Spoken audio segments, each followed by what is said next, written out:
कांग्रेस शासित सरकारों के जाने का सिलसिला जारी है।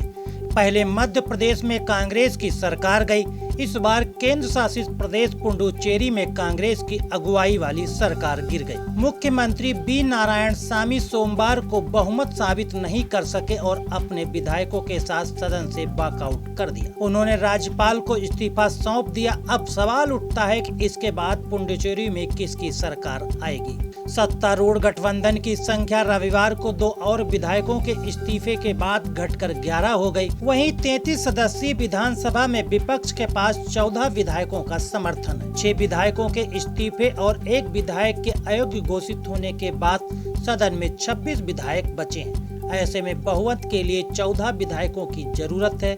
यह आंकड़ा विपक्ष के पास मौजूद है। अब उपराज्यपाल तमिलसाई सुंदरराजन विपक्ष को सरकार बनाने का न्योता दे सकती हैं, बशर्ते पूरा विपक्ष एक साथ आकर सरकार बनाने के लिए दावा पेश करे।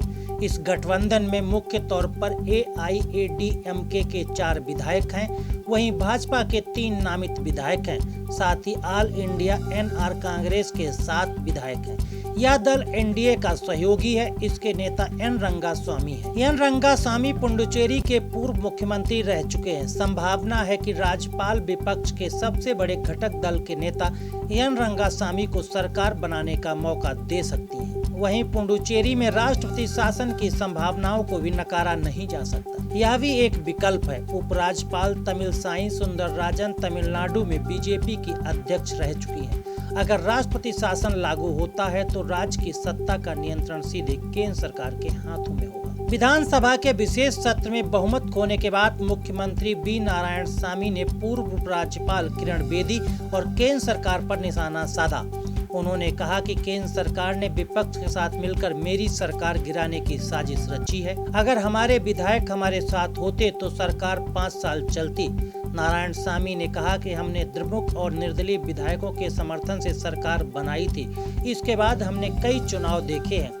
सभी उपचुनावों में हमने जीत दर्ज की है। एक बात साफ हो चुकी है कि पुडुचेरी के लोगों का हम पर भरोसा है। नारायणसामी ने केंद्र पर आरोप लगाते हुए कहा कि मोदी सरकार ने हमारे द्वारा मांगी गई धनराशि न देकर पुडुचेरी के लोगों के साथ धोखा किया है।